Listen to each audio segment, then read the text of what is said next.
It's 5:55 and your mom just told you to get in the car. Based on the music coming from the bathroom, you know you've got at least 5 minutes before your sister's done with her makeup routine. So it's okay. You can go back to watching that TV show.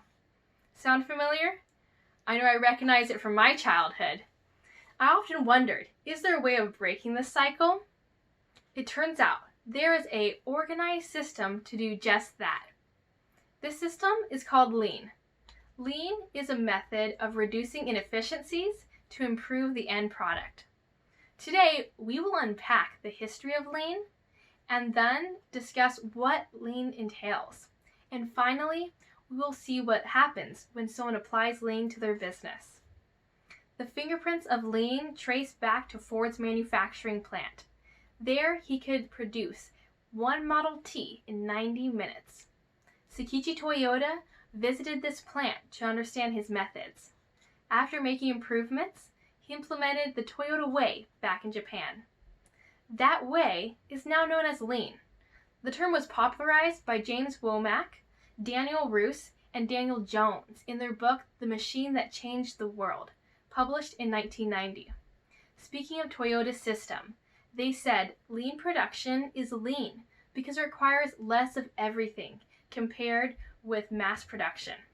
Half the human effort in the factory, half the manufacturing space, half the inventory for tools, half the engineering hours to develop a new product in half the time. Through their book, Lean spread into the manufacturing world. Today, Lean is not only used in production, but every other discipline.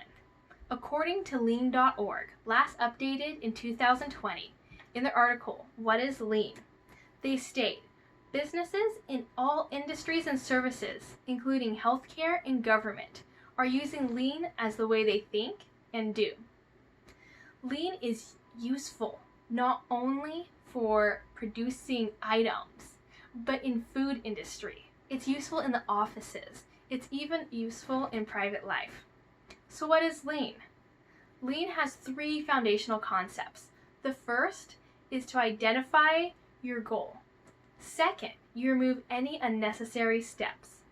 In the same article on lean.org, they state, the core idea is to maximize customer value while minimizing waste. Simply, Lean means creating more value for the customer with fewer resources. So first, the customer gets to define what is valuable. Then the company scours the process for any step that's not adding to that value. Those steps are removed. Our third pillar is that humans are any system's most valuable resource. Marshall Durin, who has studied Lean since 1985, shared his remorse over how many companies try Lean but do not bring this core concept. He published an article on July 5th, 2018 on Kaizen.com titled Why Most Companies Are Failing with Lean Implementation. In it, he shared a valuable lesson his mentor, Dr. Shigeo Shingo, taught him, and that is that no more than 30 to 40% of successful Lean implementation are coming from the tools. 60 to 70% of the success is coming from the people.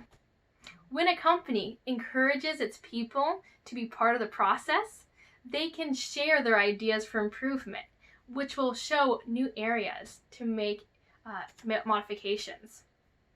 So what happens when a company uses this? It turns out most improvements start with a tiny step that have a domino effect into improving the rest of the system. The New York Times published a web article on October 11th, 2018, titled Here's the Skinny. In it, Ellen Rosen shared real stories of companies that used Lean.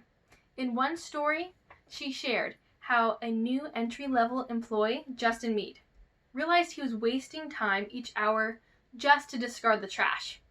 Mr. Mead, who had little technical training, came up with the idea to attach a trash can to a chair in order to cut 15 steps.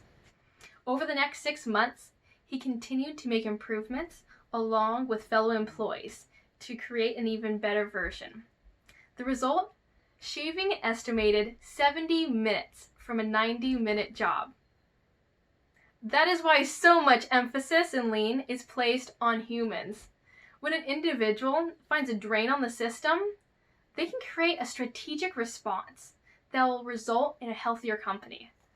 Unfortunately, Lean does not always bring about good responses. In the same article where Marshall Duran shared his remorse over the lack of human value, he said, "Unfortunately today, there are far fewer success stories than failures." He went on to outline over 24 reasons companies fail at using Lean. Most of these issues were a lack of management commitment or employee training. For a company to truly use Lean, they have to embrace it as the way they do business. If a company tries it as an improvement program, they will not see the long-term results. So now, we've discussed the history of Lean. We've also unpacked what Lean is. And finally, we took a look at the results when someone does use Lean. Lean is an improvement system which removes inefficiencies to create a better value for the customer. So before you go to that next meeting and you look around, think about what could make you late. Maybe the answer is right here in this room.